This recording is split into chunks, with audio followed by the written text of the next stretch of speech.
Hello, everyone. Welcome back to another edition of the Benchwarmer Sports Podcast. I'm Raffi, as always. Today, I wanted to take some time and break down some of my top free agent signings so far. I'm only going to talk about unrestricted free agents who have signed contracts. I'm not going to talk about anyone who signed a contract before July 1st.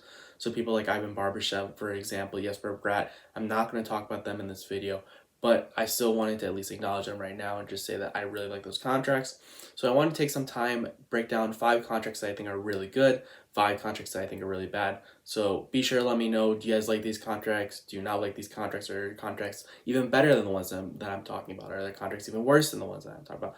Let me know. Please be sure to subscribe as well. We're trying to hit some big goals for this summer. We're trying to make a lot of progress. So you liking this video and subscribing would be much appreciated. So the first contract that I want to talk about that I think was a really good contract and a great steal of a contract is the Dallas Stars bringing in Matt Duchene. Now, Matt Duchene this past season didn't really have a bad season, had over 50 points, I believe, and he was solid for Nashville, but I understand why they'd be interested in buying him out. Barry Trotz is the new guy helming everything in Nashville. You want to make a reset. I get it. Anywho, though, Matt Duchene is still a very good offensive weapon. He had almost 90 points the year before in a great bounce back year. And the Dallas Stars only signing him for 1 year at $3 million. That's a low risk, high reward type contract. You already have Tyler Seguin. Pavelski can play center as well. Rupe Hintz can play center. Dallas has a lot of options right now of players that they put at center or move to the wing.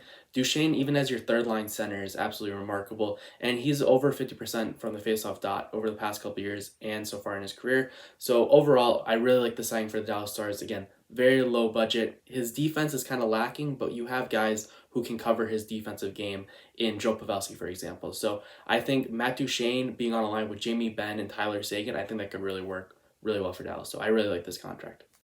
The next player I want to talk about is Connor Brown, who signed a 1 year leagueman contract with the Edmonton Oilers. Connor Brown has some history with Connor McDavid, so that's the reason why I think this is a very good contract. And also, Connor Brown, when he's healthy, has been a consistent 40 and can potentially hit 50 points pace as a forward. I think he's a really solid option for the Edmonton Oilers who are really looking for budget deals. He has a signing bonus, so if he plays more than 10 games, he is going to get paid just over $3 million, and that will be applied for the year after for the Edmonton Oilers. But this year, 775. You can't really get any better than this. I really like this deal for the Oilers. He can really help shore up their top 6. They've been looking for other players to put around Draisaitl, McDavid. You already have some pieces in RNH and some other guys too. But adding a guy like Connor Brown, if he's healthy, I think that's going to be a really big budget option for the Oilers. And I think if he stays healthy, as I mentioned before, which is the big thing for him, if he stays healthy, I think he's going to have a really good season alongside Connor McDavid this year. Just like I was saying with Connor Brown, a similar story can be applied with Max Pacioretty, who signed a 1 year, $2 million contract with the Washington Capitals. Now, I also really like this contract for the Capitals just because once again, it's a budget option.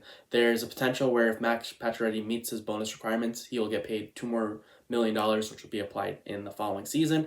But again, for a guy who's been injured, he had really rough injury luck this past year, getting injured twice. Just got back, played 4 games, and then got hurt again, missed the rest of the season for Carolina.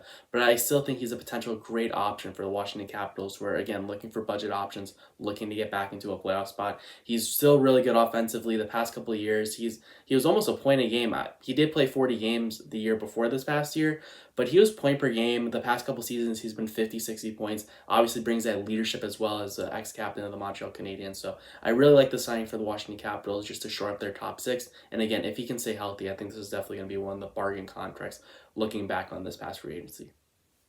Now, this next signing is a bit surprising because the Vancouver Canucks making a signing that I low-key kind of like, and that's bringing Carson Soucy just over $3 million, 3.3 for the next 3 years.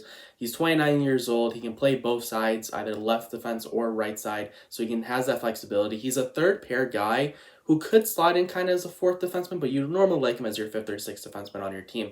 But the big thing, too, is he's a big penalty killer, and that's exactly what the Canucks needed this past year. Their penalty kill was atrocious, one by far the worst in the NHL. So adding a guy who can help kill penalties and has a good goals per 60 minutes, according to some of the advanced analytics, I think this is a great addition for the Canucks. Again, a solid bottom pair guy. He's not going to put up a ton of points. He's not going to be that guy that you can put on the top pair with Quinn Hughes, but again, helping that penalty kill is going to go a long way for the Canucks who are looking to take those next steps and still be in contention. So as much as I like to rip on the Vancouver Canucks and as much as they have terrible signings, I thought this was one that went under the radar and it's a little underrated because I really like the signing for them.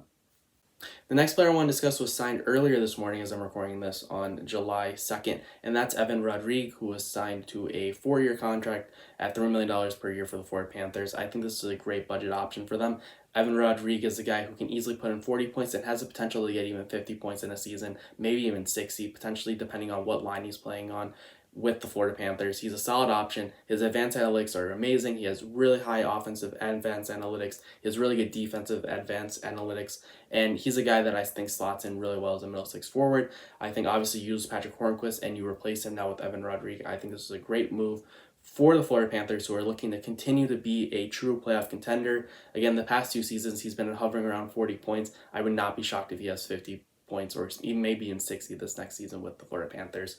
$3 million, I think, is a great budget option. With the cap going up more, players are going to get paid more, and having a guy like Evan Rodrigue for only $3 million is definitely one of the bigger bargains so far. So we just took some time to talk about some of the contracts I really like. Let's talk about some of the contracts I don't really like. Starting with, first off, the Toronto Maple Leafs.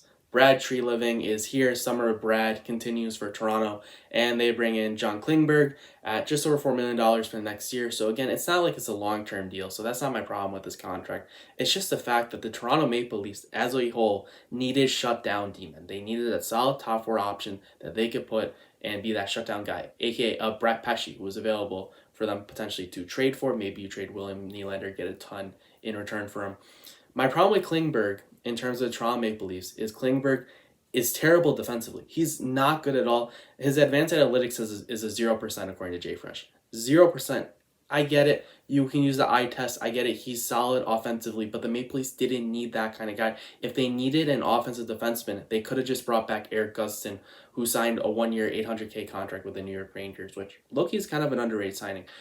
But anyways, I just don't like this signing. It's not a good fit for the Maple Leafs. And you have Morgan Rielly on your top power play. I guess you could put Klingberg on your second power play, but they did not need another power play quarterback. What they needed was a shutdown D-man, so that's why I don't really like this move. So similar to what I was saying about Klingberg and his signing with the Toronto Maple Leafs, the same could be said with Dmitry Orlov going to the Carolina Hurricanes. 2 years, just under $8 million. Now, this doesn't hurt the Carolina Hurricanes. They have boatload of cap space. It doesn't matter too much. But at the end of the day, they really didn't need another offensive defenseman. I get that they're going after Erik Karlsson as well. I would have liked Erik Karlsson at $8 million, a lot more than Dmitry Orlov at $8 million. You can make the argument, oh, well, Karlsson has 2 more years, cost assets, is a free asset. I get it. But I really think the Carolina Hurricanes should have used this money to go out and trade for a guy like Alex DeBrincat or just add some more scoring to their top 6, which I really think they could have used more of. Yes, they had injuries. That's why they lost versus the Florida Panthers. But I still think they needed more scoring as a whole, and they needed to get by Bobrovsky, and they weren't able to do that. Dmitry Orlov is still a solid defenseman. He provides a lot of offense. They still get some offensive power with this signing. But as a whole, though, I think they could have just taken this money in another direction. Also, $8 million, I feel, is just a bit rich for Dmitry Orlov. Maybe $6 million would have made a bit more sense. So that's the main reason why I don't like this signing. It's not a terrible signing. I'm sure the Hurricanes can turn him into a really solid defenseman for them. But again, I just think that there were better scoring options for the Hurricanes to go after and pursue rather than paying $8 million for a 32-year-old defenseman. So the other contract I'm more iffy about. I'm not loving it. I'm obviously not hating it. But the Senators bring in Jonas Korpisalo for 5 years at $4 million. It's a long-term commitment for a guy who's really been up and down. This past year, he had a great bounce-back year with Columbus and obviously played well for LA as well as they traded for him at the trade deadline. And the year before that, he wasn't bad too, but he's had years where he goes from being a really good goalie like this past year to the year before where he's above a 4.0 goals allowed average, below a 900 save percentage. So the risk and reward is very, very telling about how I feel about him. I think that he could be a solid option for Ottawa, but I also feel like he could be to their detriment. And for a team like the Senators, who are really trying to get into a playoff spot, I really would have liked it if they went after a true number one goalie, maybe even a Connor Hellebuyck, just so they can just fortify their goaltending position. I know there weren't a lot of options on the free agent market, but I just feel like 5 years is a bit too long for a guy that's really boom or bust. Another signing I didn't like too much was Radko Gudas signing with the Anaheim Ducks for another 3 years at $4 million. Now, Radko Gudas is already 33 years old, and I don't like the cap hit. I think you could have at least given him $2 million. My rule normally with overpaying is if it's by $1 million, it's fine, but $2 million, I think the Anaheim Ducks could have used that money and spent it in other ways. Gudas is a solid option. He's a very physical defenseman, but to pay $40 million for a bottom pair D-man, although he provides that toughness that the Anaheim Ducks certainly needed, as a whole, I think they needed more help with a shutdown defenseman, as their defense this past year was absolutely atrocious. So although, again, as I said, Gudas can be a guy that stands up for his teammates. If Zegras or Terry gets knocked down, the opponent's gonna get Gudas right in their face, dropping the gloves, ready to go. I just think it's a little rich for Radko Gudas, a little too much and a little too long of term for me to really like this contract as a whole. So that's why I don't really like this deal too much for Anaheim. The last player I want to talk about is Justin Hall, who certainly got a bad rap in Toronto, but to get $3.4 million for 3 years, I think is a bit rich for him personally. I would have liked him to get around $1.5 million. And again, I feel like Steve Yzerman is overpaying per se for bottom pairing defensemen. Yes, he brought in Shane Gostisbehere, who has the potential to be a solid top four defenseman, but you already have Mata, who I think is a bottom pair defenseman. You already have a guy like Ben Sherratt, who you're paying almost $5 million. I think he's better suited on the bottom pair. So I just think they're bringing in too many bottom pair defensemen when they really should be looking at another complementary piece.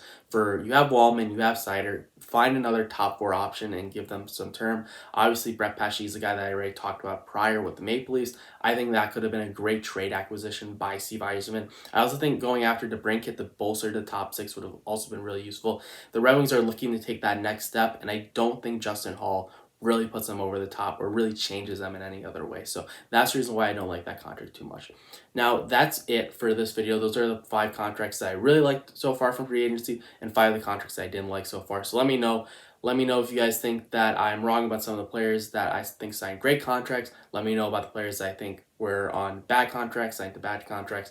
Let me know what you guys think. Be sure to also like our video, please, and be sure to subscribe for more hockey and more sports content as well. We greatly appreciate it. So I hope you have a great rest of your day. Once again, let me know about your thoughts about this video in the comment section below, and have a great rest of your day. See ya.